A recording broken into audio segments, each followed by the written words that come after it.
Halo Gula, bersama Mbak E di sini. Hari ini Mbak E lagi ada di depan jembatan Pasar Lama Banjarmasin, sebuah jembatan yang dibangun pada masa Hindia Belanda. Halo Kula, bersama Mbak E di sini. Hari ini Mbak E mau ngajakin kalian ke sebuah kawasan bersejarah Kota Banjarmasin, yaitu Jembatan 9 November atau yang lebih dikenal sebagai Jembatan Pasar Lama Banjarmasin. Mengutip dari postingan Kesultanan Banjar, Jembatan Pasar Lama atau Jembatan 9 November ini adalah sebuah jembatan yang dibangun pada masa kolonial Belanda untuk menghubungkan daerah pusat perniagaan Tempo Dulu atau Pasar Lama dengan daerah Sungai Mesa atau seberang masjid.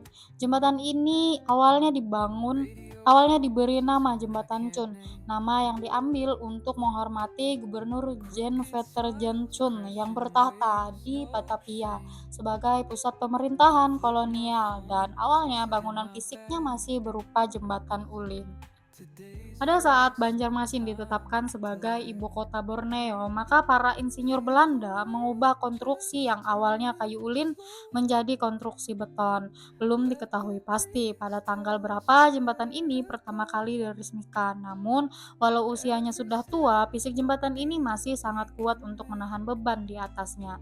Dan jembatan Pasar Lama ini telah melalui 3 zaman, yaitu zaman kolonial Belanda, zaman kependudukan Jepang, sampai dengan zaman kemerdekaan Republik Indonesia.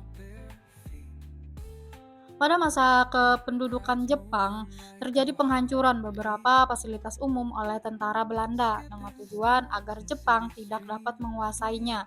Jembatan Chun atau Jembatan Pasar Lama ini termasuk yang mengalami kerusakan.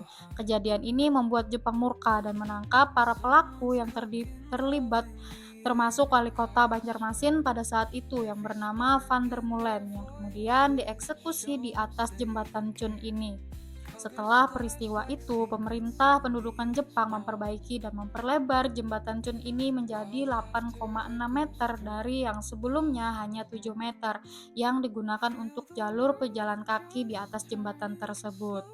Setelah era kependudukan Jepang berakhir, masyarakat sekitar sudah terbiasa dengan penyebutan Jembatan Pasar Lama ini, walau sebenarnya jembatan ini memiliki nama lain, yaitu Jembatan 9 November, yang digunakan sebagai bentuk penghormatan kepada pahlawan yang gugur pada pertempuran tanggal 9 November di Banjarmasin.